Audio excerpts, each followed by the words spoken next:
Welcome to the Legalpreneur Podcast. I'm your host, Andrea Sager, founder and CEO of Legalpreneur Inc.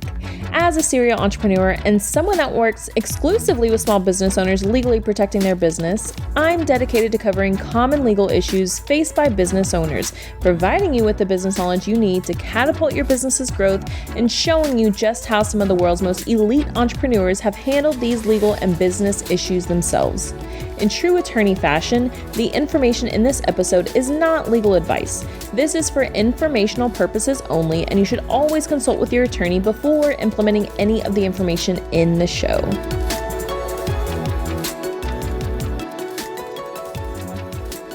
Hello there, and welcome back to another episode of the Legalpreneur Podcast. Today's guest is Jessica Pfohl Paisley, the founder and editor of Amidst Magazine. It is a digital and print magazine dedicated to the online community for creatives with a Midwest connection. So Jessica founded Amidst with a passion for storytelling, creating a space for connection, and expanding the definition of the Midwest experience. I love that, by the way. With a background in fashion styling, costume design for independent films, and writing for area publications. Jessica has had the opportunity to connect with many amazingly talented creatives across the Midwest in a variety of industries, musicians, filmmakers, artists, and many others. Making these connections and seeing the expertise right in her own backyard is what inspired her to launch Amidst. Jessica, thank you so much for joining me today. I'm so pumped to be talking to you today because I think this is something that has been so needed. Thank you so much. It's really interesting hearing somebody read your bio that you wrote yourself or kind of, put together. I'm like, oh, wow, that was really cool. There's a lot of things in there. Yes, that's awesome. I first want to just hear from you. Like, I'm already like, oh my gosh, I have so much to ask, but I want to hear from you first and tell the listeners, how did you get to where you are today? So we got a little bit of it in the bio, but just kind of deep dive. Like, how did you even get started in this? Absolutely. Well, I think, similar to most entrepreneurs or founders and creatives, it's like an unintentional pathway. It's not that it was accidental by any means, but it just kind of one thing kept building up on top of the other.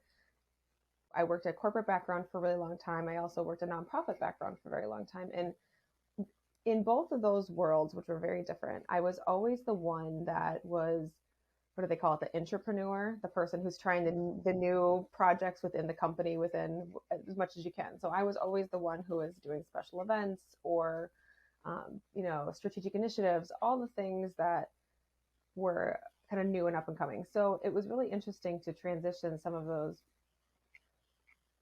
pieces that some people didn't really like. Yeah, that's a little risky, even for the company. They're like, yeah, I don't want to do that. So that's basically how I got my entrepreneur background, is being an entrepreneur in companies first.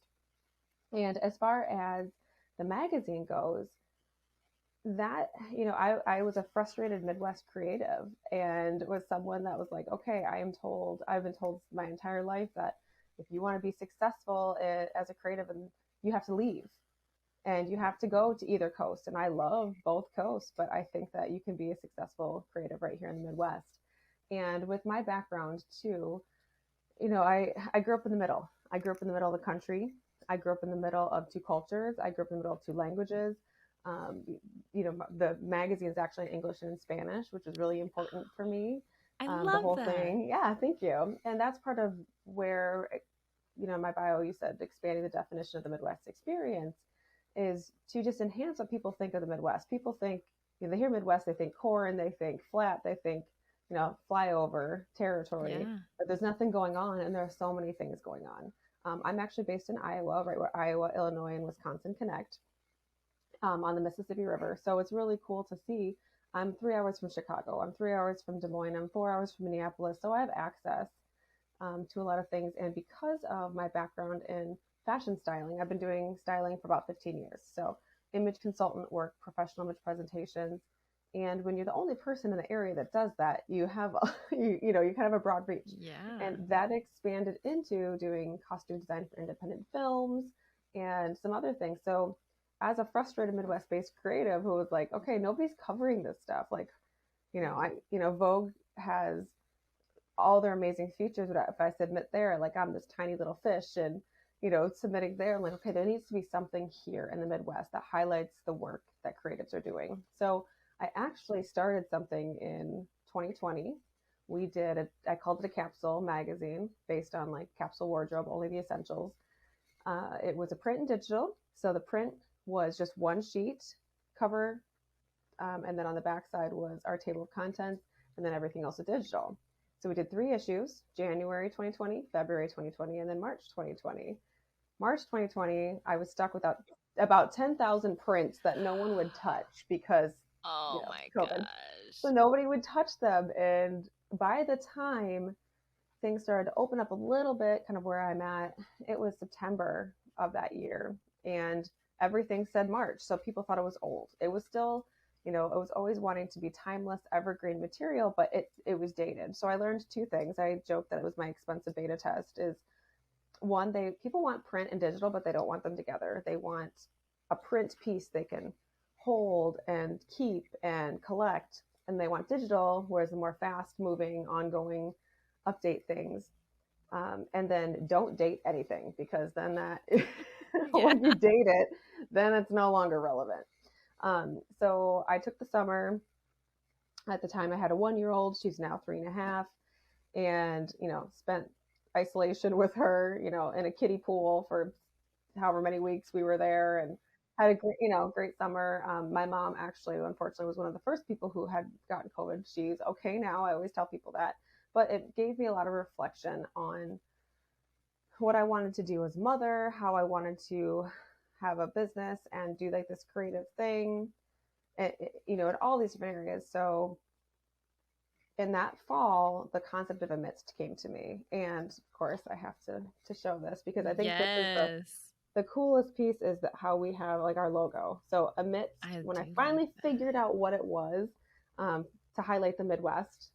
And then, amidst is a term that, like, you're among others, you're part of something, you're part of it. And our issue 1, we only come out twice a year. So it's something that's a collectible.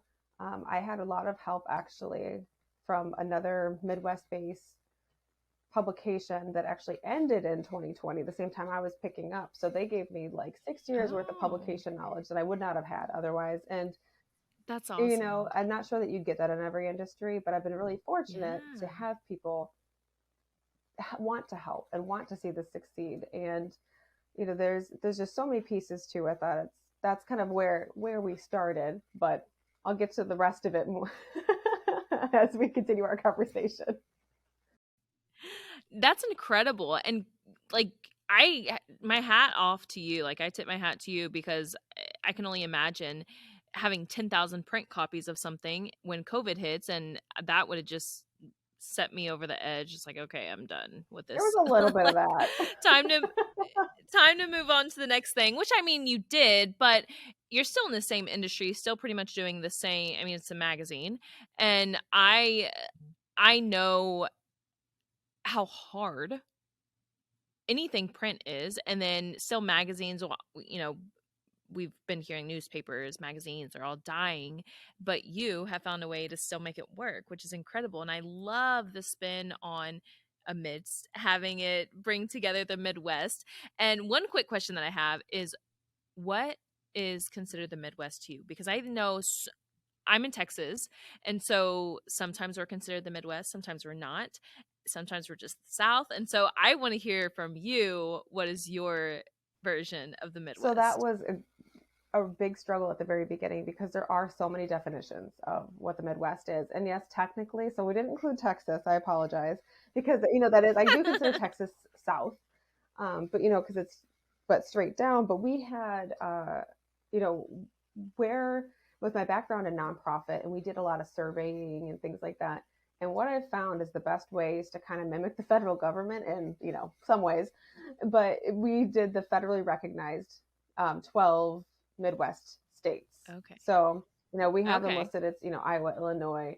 It is, there's northern Midwest states like Minnesota and others like that too, but it is the 12 federally recognized Midwest states. And, we're home based in Iowa, but my co-founder, Carolyn, is actually in Illinois, and she's literally, people are like, oh, one of you's in Iowa, one of you is in Illinois. We're across the river. We're 30 minutes away from each other.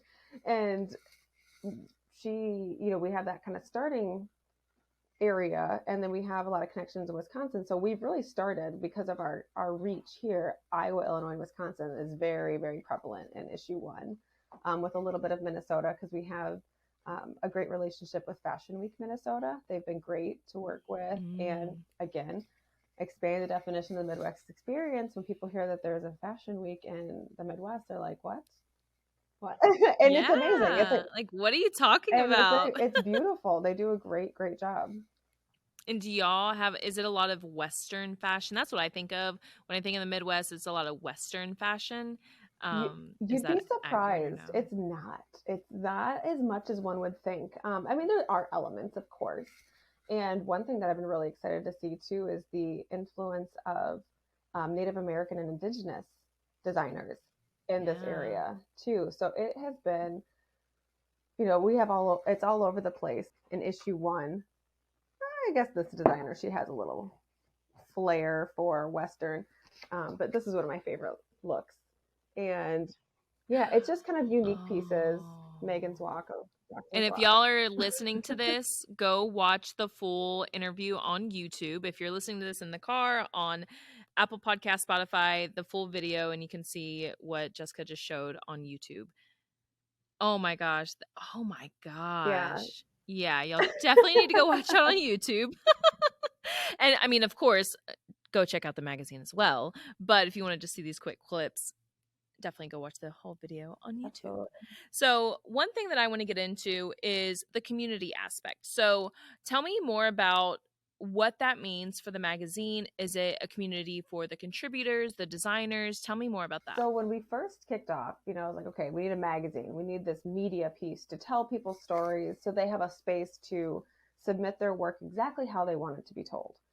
So that was the concept, was this print magazine, digital, and then, oh, by the way, here's this online community that everybody can connect in afterwards once they submit. It completely flipped on its head. 100%, I had no idea that it was going to do what it did, but people who don't even submit to the magazine, they want to join the community first. So we had, we started out with everything kind of behind a paywall, and like, for media, that doesn't necessarily work. You need to have it open for people to access. And then we did the same thing with the community. And then we found we didn't want to have barriers. We didn't want a financial barrier to be a reason someone didn't join. So we kind of have tiers, and we're still working on what that looks like. We're a young company. We're only a year and a half old. And with our community aspect, so we have a platform that we use called Mighty Networks, and it's called, our community is called Amidst Creatives of the Midwest. So it's a tie on, Amidst overall, but it's, you join the community first. You can meet other community members. You can connect with them based on industry and discipline.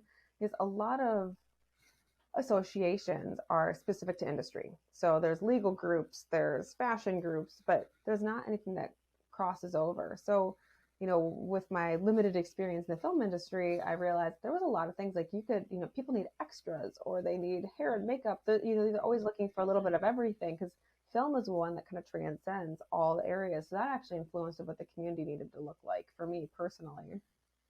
So this community, and then again, my co-founder, Carolyn, she started out as our community host from day one, and then has helped build it from there. But that's where she, posts prompts in there. She has conversations with people, post opportunities, like if there's grants and other things. And as we have kind of figured out what people want, we have monthly industry expert speakers. So one of our first speakers, or actually our very first speaker, was Andre Wright. He is the co-founder of Humanize My Hoodie. And he is actually in issue 1, and their focus, he's a fashion activist, which I just love the concept. And again, people don't necessarily know they're right here in Iowa. But the concept is the misconception that Black men in hoodies are threatening. And so that literally is called Humanize My Hoodie. So the word human is here first, and it's a conversation starter. So that's one of the things. I'm looking for that, but I just got chills hearing that. Oh my gosh, that's incredible. the diversity, equity, and inclusion side of things is extremely important to us.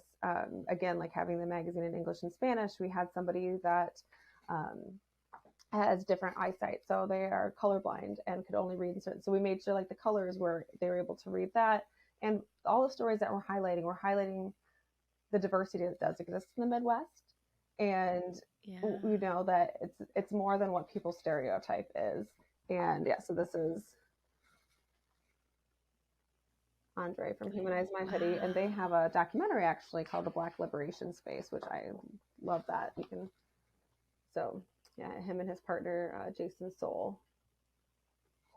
Oh, that's But he was our awesome. first speaker in the community, and that conversation was just really eye-opening for a lot of people that, you know, for one, that this exists in the Midwest, and then two, the type of conversation started that it is to have somebody who's a fashion activist. He's shown in New York Fashion Week. He's done all these, you know, big things, and to work with him as one of our partners for issue 1 was just absolutely amazing. And then again, to have him as our first speaker in the community. So that's a huge part of what we do is we have these monthly industry expert speakers based on either being a successful Midwest creative or like a topic that our creatives would need to know about, whether it's legal or you know, mental health, all those different things we try to pull in. So we've had a different speaker every month. And then the other event that we have is we call it the Friendly Artist Hangout. And it's literally just a topic. And then once a month, people get together and chat about something in their creative life.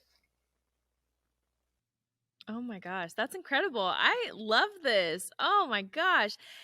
Congrats, first of all, for the first issue. Just sounds like it was a great success, and having such a great activist to partner with for the first edition. That's awesome.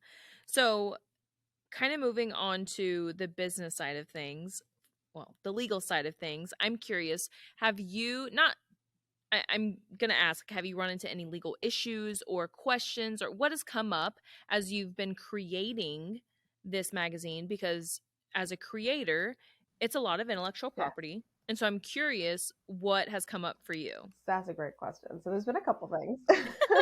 And, you know, you don't know until you know. And one of the things we always want to do is take people at face value. Like we want to believe people that what they're saying is accurate. Not always the case. So we have had a couple things. Fortunately, nothing, you know, huge, but we've really upped our process on the permissions side. So making sure we've had absolutely everybody documented as far as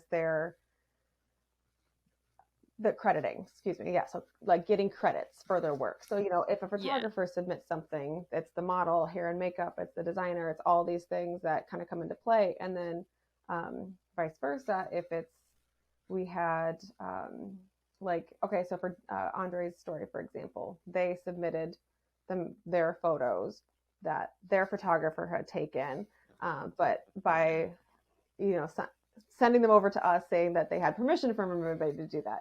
So we've just had a lot of those type of things. So now we have a lot more streamlined process than what the issue 1 was, because issue 1 was a lot of people from my experience or my connections, I would say. And some of the photos I even took myself, actually, because then it was just easier. Awesome. Yeah. Well, that's the easiest way to do it. So for those listening, as a reminder, whoever takes the photo by default has the copyright to it. So even if you are the subject of the photo, the photographer owns the copyright to the photo. So if somebody, let's say Amidst Magazine or Vogue, reaches out and they want to use your photo that you're in, you actually probably don't have the permission to give. It belongs to the photographer to say, yes, you can use my photo, or yes, here's the fee, or whatever they want to add on to the license. But remember, you do have to have a license, which is just permission. Right. And that's what we learned quickly. And like, you know, I had known those things based on like my other work that I had done, but being the one responsible for all of it was a game changer. Yeah. You know, and we did have, you know, and doing interviews and different things, having, you know, we did find out that even though we're not investigative journalists, because most of the time we're having people submit their story and how they want to be portrayed, is that if we are doing an interview, we do need to dig a little deeper and, talk to everybody involved if there's more than one party. So, we just had a couple things like that. But for the most part, we've had some really great experiences and great creatives. And like I mentioned, like our partnership with Fashion Week Minnesota, they were actually the cover of issue 1 is how I was connected with them. The model, photographer, and designer are all from Minneapolis and were absolutely great to work with. And now we do their lookbook for Amidst does the lookbook for Fashion Week. Like we just do like this little mini special edition version. And then we have the digital copy on our website and all those type of things. So, it's interesting to me to see like in the creative industries, how many people don't have legal things in place. And now, yes. and I thought I was being paranoid and like overcompensating on stuff. And now I'm kind of glad that I had, and like I had documented things and I had tracked on what. And again, it's, when we weren't perfect with a couple of these situations, we made sure that we addressed it appropriately. But yeah, going forward, now we know with like issue 2, we actually had some publication delays for issue 2 because we wanted to make sure we had all permissions in line before anything went to print. Yeah. No, I understand that. Oh my gosh. Well, Jessica, what else can you share with us about the magazine, the community? Well, I would say if you're a Midwest-based creative and you're looking for somewhere that you want to connect with people, Amidst Creatives is our website. Amidstmagazine.com is the digital magazine, and we have issue 1 on there. We have a pre-order for issue 2, and we're looking for stories. We want people to submit. So we want people to, join the community, share their story. One of the things we're getting up right now is we've figured out, instead of me doing like a one-on-one interview with every single person, is saying, okay, we're looking for these 3 types of stories. We're looking for, a third person interview style, like here are the questions, complete these answers. Another one would be like stories you've already submitted. So actually right now, this would be one of my questions, because I'm just brand new into this, is syndication and figuring out, like, again, it's kind of a permissions type thing, but I'm not a media expert, and this is an area I'm new into. So understanding how syndication works and that there's no industry standard. That has been like, yeah, there really is. It's like whatever your agreement is with whatever party you're working with, more or less. And so that's the thing I'm getting into right now is syndication. So if you've written a blog, or if you submitted to another, publication or something, because we're kind of an umbrella for the Midwest.